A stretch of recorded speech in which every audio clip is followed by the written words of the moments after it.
Nada, e há muito tempo, né? Isso estava me contando nos bastidores como é que tu fez para chamar essa turma e tornar esse cara que é eleitor, ou que virou eleitor, numa comunidade ao teu redor. Como é que se faz isso, senhor? Achei interessante isso também.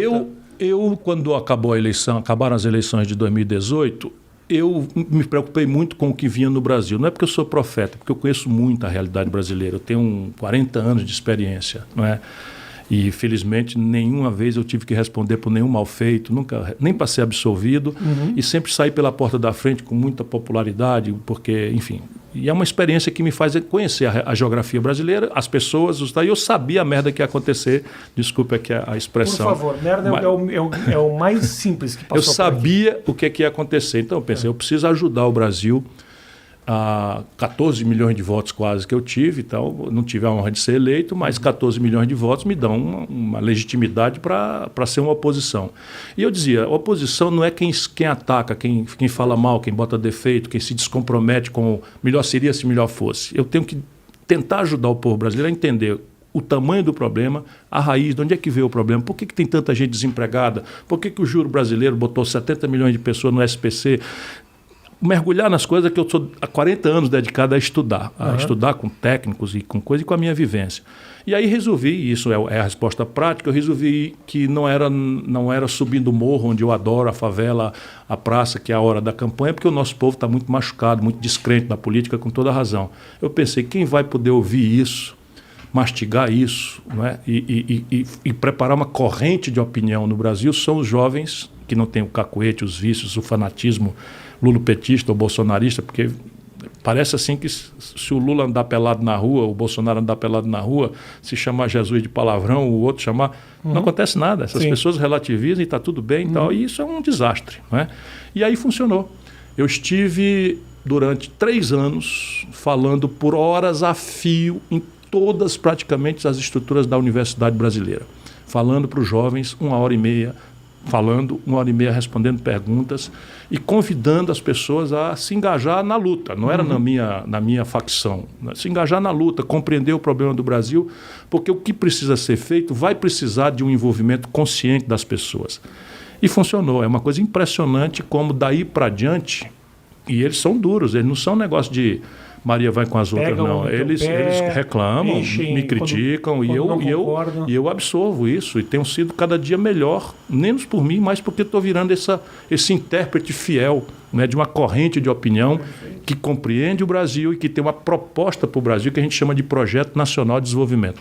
Isso virou um livro, essa experiência virou um livro, é um livro que explica por que aconteceu tudo isso que está acontecendo no Brasil, sustento com números, com argumentos, né, cerebrais e não emocionais, nem de ódio, e propõe. Basicamente, talvez a minha grande contribuição seja oferecer uma solução para o problema brasileiro. Existe uma solução, Ciro? Existe. E nós temos uma solução? Veja, deixa eu lhe dizer aqui o que está no livro, mas vou lhe resumir para todo mundo que está nos acompanhando.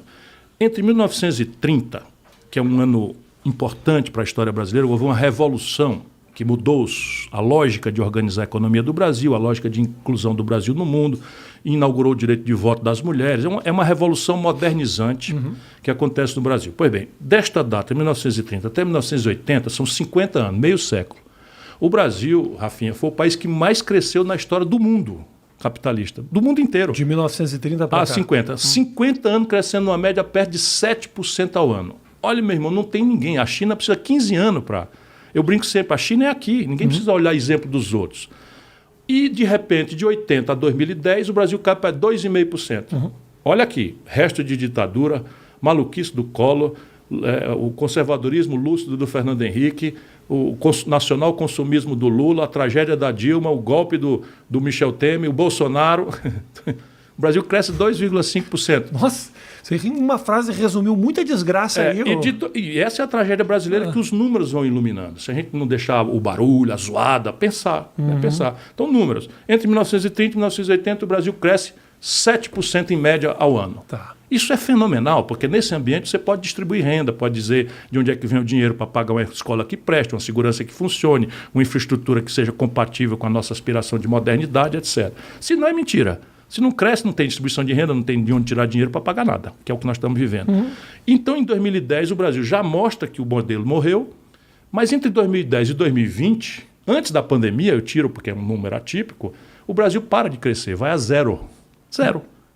E aí, como assim? 10 anos são os piores 10 anos dos últimos 120 anos. Meu irmão desempregado, meu irmão com nome sujo no SPC, meu irmão que está correndo na rua aí com um caixote do aplicativo nas costas para ganhar R$5, não é? Sem nem direito a nada, nem proteção agora, nem sem 13º, sem salário mínimo, sem férias, sem nada. Nem na proteção agora, um acidente de trabalho como ou uma no única futuro. opção, assim, né? Como Desespero. É a primeira vez na vida que a maioria do povo brasileiro ou está abertamente desempregado ou desistiu de procurar emprego ou está na informalidade, vivendo com salário, com uma renda ridícula.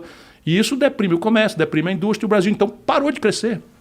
Ora, 10 anos, então vamos olhar aqui. Quem são os responsáveis? A gente gosta de ver o culpado. Eu prefiro o conceito de responsável. Desses 10 anos do Brasil parado, 6 anos foi PT, 2 anos Temer, que o PT botou na linha de sucessão, e 2 anos Bolsonaro. Ora, pergunto eu no livro para depois responder. Se o céu abençoado pelo Cruzeiro do Sul é o mesmo, não é? Não mudou a rotação da Terra, o céu é o mesmo.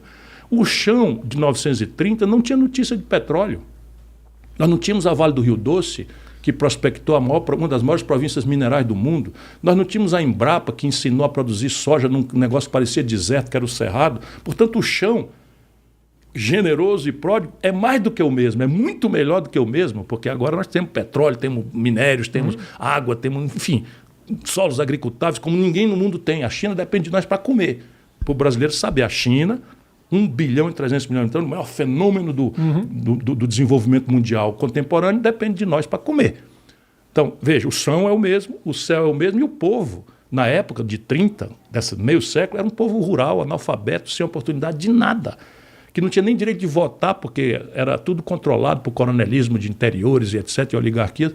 Porra, o que está acontecendo? O que está acontecendo? A política, Rafinha. Está decidindo as coisas. Fica muito simples. Hoje Brasília é uma comunidade que as pessoas não conhecem. Eu até defendo muito Brasília como comunidade, porque a gente só fala de Brasília com negativo, que é a Praça dos Três Poderes. Mas hoje já há em Brasília uma comunidade que é capaz de protestar já com centenas de milhares de pessoas. Fui injusto. Um abraço para o Gama, para Santa Maria, onde eu fiz matérias maravilhosas e o povo lá...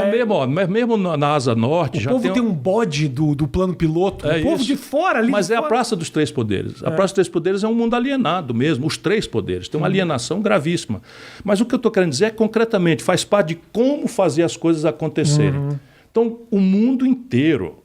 E aqui por que a elite não quer? Por causa disso. Então, vamos lá. Eu vou propor uma mudança em que o rico vai pagar agora não mais 27%, o seu super salário, mas vai pagar 35%. Aí você diz, mas isso é uma mirabolância. Não, eu já fiz isso. Eu fui ministro da Fazenda do Itamar. Eu comandei a economia do Brasil. Eu já fiz isso. Sabe quantos países do mundo, Rafinha, não cobram imposto de renda sobre lucros e dividendos empresariais distribuído para a pessoa física dos barões? Só o Brasil e a Estônia. Eu já cobrei. E nós vamos retoricamente, o povo deu as 6 eleições a nós progressistas, considerando o Fernando Henrique um cara moderno, arejado, social-democracia, o PSDB e tal. Era, de fato, uma proposta avançada e tal. Pois bem, 2 Fernando Henrique, 2 Lula e 2 Dilma tiraram o imposto. E fica com essa lambança. Sou de esquerda, outra de direita. Lambança. Onde é que você... Gira tudo na grana, né? E assim, então, acharam o caminho do crime perfeito. Censura o debate ideológico. Eu sou de esquerda, então agora eu posso me aliar com Renan Calheiros, posso me agarrar com o Sérgio Machado, posso botar o Michel Temer na linha de sucessão, posso entregar o Palocci, o Brasil... Palocci devolveu 100 milhões de reais, não foi um acidente, era o braço direito do lulopetismo. Desculpa, nós vamos discutir isso. Sabe por quê? Porque 70% do povo brasileiro, nosso povo, amado povo brasileiro, votou exasperado nesta anta criminosa chamada Bolsonaro. Foi por causa disso. Não é porque o povo virou fascista ou gado, como eles chamam. O povo votou porque o povo viu a debacle econômica sem precedentes que o lulopetismo produziu e o escândalo, a corrupção levada ao eixo central do modelo de poder do Brasil. Deixa eu te fazer uma pergunta que é do Ciro, que é do coração. No momento que você fazer uma opção, Ciro, de vou falar do PT, vou falar. que não deve ter sido, em algum momento, uma opção das mais simples, ou foi para você? Continua muito doída. Não, então, veja, como é que é essa, dentro de ti, do tipo, olha, eu preciso dizer... É muito sofrido. E eu só dou esse passo porque eu considero que o Brasil está ameaçado hoje de ser uma ex-nação. Falo isso comovidamente, com a minha experiência, com a minha maturidade, com os meus erros, com os meus defeitos, e nenhum deles é no campo moral, e eu dediquei a minha vida. Ninguém precisa acreditar nisso, mas quem quiser pesquisar, dediquei a minha vida. São coisas assim... Aos 36 anos de idade, ex-prefeito, ex-governador, ex-deputado, eu tinha direito a 3 pensões vitalícias que me dariam hoje mais de R$80 mil. Nunca aceitei sequer requerer essas menções. Governador jovem, de classe média, não tenho empresa, não tenho casa, morava numa casa alugada, fui eleito, não fui morar no palácio, porque eu queria me preservar, sabe, sem privilégio, continuando do meu ponto de vista de classe média, lembrando que meus pais passaram fome, para não trair aquela coisa, porque o poder acaba corrompendo mesmo. E eu me preservei, 40 anos de vida limpa, e eu ajudei o que eu pude. Olha, eu estou nessa estrada faz tempo. Estou na estrada faz tempo. Todo mundo aí se aprende. Eu sou o novo. Não, eu sou o mais experiente. Né? Então, eu abro mão de ser o novo, embora a única coisa nova que tenha no Brasil seja este projeto aqui. Tudo dinheiro. No fundo, é tudo dinheiro. De um tempo para cá, é só dinheiro. Perderam completamente a noção de nação, essa parte da elite. E embaixo, meu irmão, é mais grave ainda. Você imagina o que é na cabeça da garotada da periferia de Fortaleza, da periferia do Recife, da periferia de Porto Alegre. Que é melhor que Miami, inclusive. Fortaleza, sem nenhuma dúvida. Disso não há dúvida. Por qualquer argumento que você queira considerar. Mas, em compensação, a tua comparação é terrível. Miami é um horror. Pelo menos jogam em Nova York. Sim, mas os ricos daqui tudo querem ter uma casa em Miami. Fortaleza é melhor que Nova York também, senhor? Mais ou menos. Chegaremos lá. Chegaremos lá. Okay. Chegaremos lá. Aí só alguns aspectos, sim, mas outros aspectos Osasco ainda não. É melhor que Miami. Não, qualquer um é melhor Pronto, que Miami. Me pegou. Mas eu faço isso para cutucar aqui. Então, veja, nessa questão do rentismo, você só tem uma solução. Você tem que trazer a taxa de juros no Brasil há 35 anos maior do que a rentabilidade dos negócios. Eita, acaba falou grego agora. Não. É bem simples para a gente entender. Se o governo estimula que o juro da economia seja mais alto do que o lucro da agricultura, da indústria, do serviço, do comércio, se eu tenho dinheiro, eu não vou botar num negócio que me dá trabalho e me dá risco e ganhar um lucro menor do que eu teria se eu aplicasse no banco. Sim. Porém, se eu não tenho dinheiro, que é a realidade maior do Brasil, como é que eu vou tomar dinheiro emprestado no banco, botar num negócio cujo lucro é menor do que o juro que eu tenho que pagar para o banco? Sim. É isso. Então tem que trazer a taxa de juros para um lugar menor. É a única forma de consertar esse negócio. E isso não se faz por decreto. Se faz através de um saneamento das contas do governo, que estão no maior descalabro da história. Mas tem conserto. Tem conserto. Mas vai doer. Por isso que eu me incomodo como é que aquele partido dito de esquerda censura o debate. No mundo inteiro a esquerda está lá. Pô, está errado isso, vamos fazer aquilo. Se fosse eu, faria isso. Não, aqui não. Aqui não pode. E sabe por quê? Porque não são de esquerda. Eu vou te dizer como é que conserta a conta pública. Conta pública é o seguinte, 320 bilhões de reais de renúncia fiscal por ano. Tu, meu irmão, paga imposto 40% quando liga no pré-pago, tu não sabe, mas 40% do que tu pagou é imposto. Você chega na cesta básica, queijo suíço, salmão, os lobbies vão conseguindo, corrupção, ladroeira, não paga imposto. Salmão na cesta básica se esconde por trás do feijão que explodiu o preço, da carne que estourou de preço, e mete lá pelo lobby. A Localiza, uma empresa de locação de veículo, não paga imposto. E o cara é um privatista, agressivo, tem que acabar com esse Estado corrupto e não sei o que e tal. O cara foi conseguindo. Se você aluga um carro lá no Macapá, da Localiza, a placa é de Belo Horizonte. Presta atenção quando você tiver visto um carro da Localiza, a placa é de Belo Horizonte. Por quê? Será que esse carro foi em Belo Horizonte emplacar? Não, é porque lá Minas, com as finanças liquidadas, não cobra IPVA. Então o cara saiu no lobby, no suborno, no toco, ou no favor, sei lá o quê. E aí conseguiu. O dinheirinho para campanha. 320 bilhões por ano. Se eu cortar 20% disso, eu tenho 70 bilhões. Opa!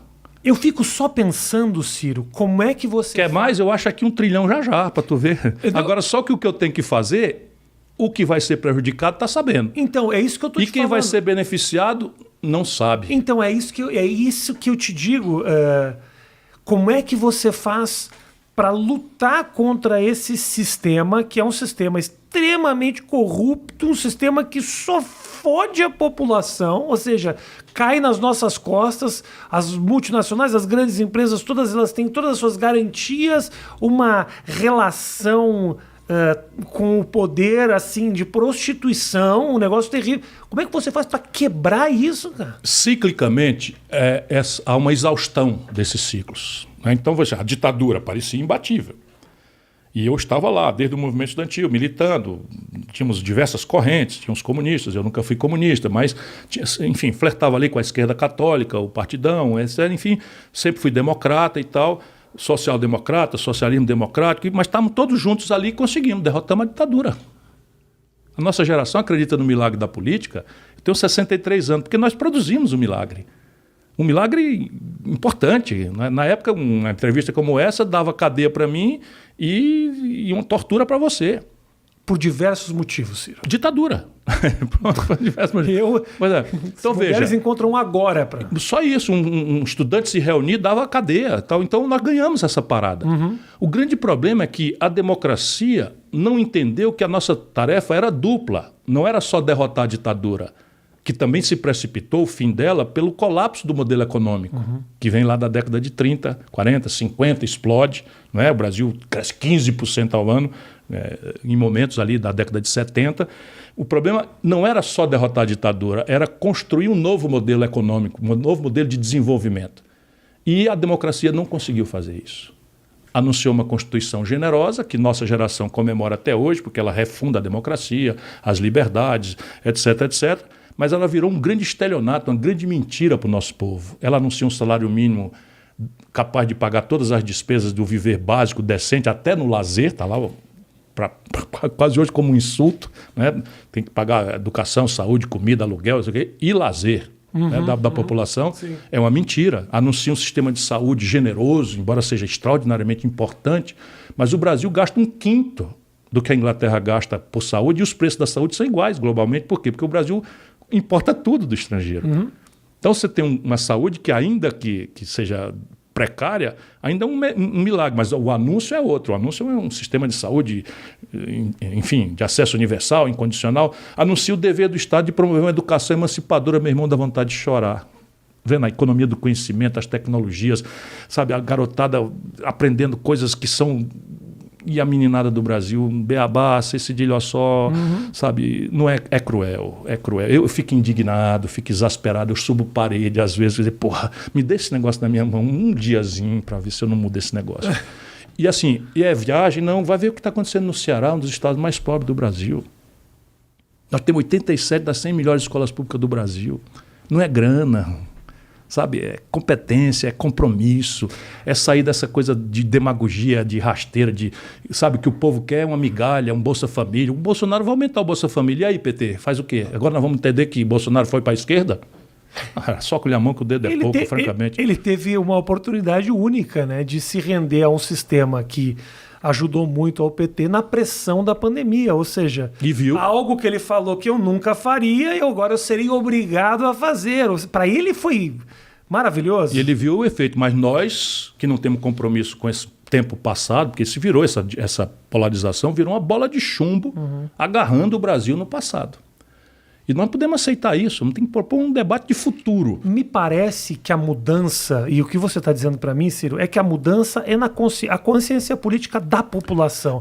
Só no momento que a população acorda é que a gente consegue rever esses conceitos. O que eu te pergunto é, será que a população também não está muito habituada a esse dinheiro do Bolsa Família? Sim. E não estou falando nem que é por uma questão de eu me permito comprar. É porque R$50 fazem diferença no final do mês. Ou morte.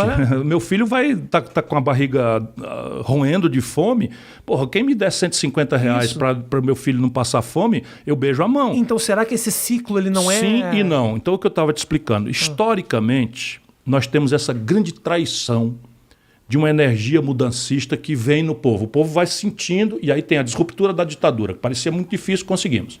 Reconstitucionalizamos o país e a democracia vem falhando. Mas deu oportunidade ao Fernando Henrique, que na data era um príncipe, sabe, absolutamente inatacável. Era um cara que, por exemplo, teve influência na minha formação intelectual, Florestan Fernandes, a ideia de sabe, enfim, fracassou. deu passagem a uma outra ruptura. Isso foi 8 anos. Olha como os ciclos são breves. Veio o Lula. Porra, o Lula é uma revolução. O povo nos deu uma oportunidade de ouro. Um camarada com zero proposta na cabeça, mas que tinha um símbolo, que era o retirante do Nordeste, pobre, que passou dificuldades e que, de repente, tem a oportunidade de ir à presidência da República. Caramba! E o nosso povo não é o elemento que está falhando, não. Aí o Lula vai e tenta. Eu estava lá no primeiro mandato. Aquela escalada do mensalão, não sei o quê, era para derrubar o Lula. E não faltaram petistas propondo que o Lula... Ele esqueceu tudo isso, mas era 7 horas da manhã todo dia, eu lá, ó, formulando. Boa parte dos petistas diziam, não, o Lula vai anunciar que não é mais candidato à reeleição, em troca disso o PSDB recua e não sei o que e tal, e eu alto lá, isso aqui é um projeto de país, nós não podemos abrir mão, não sei o que e tal, e o Zé disse, faz logo aliança com o MDB, na hora que a gente se acertar com o PMDB, dá aí um pedaço de coisa. Ou seja, se acerta com os bandidos, para os bandidos não denunciar nossa bandidagem e tal. E ele acabou se rendendo. Foi o povo que falhou? Não, se rendeu.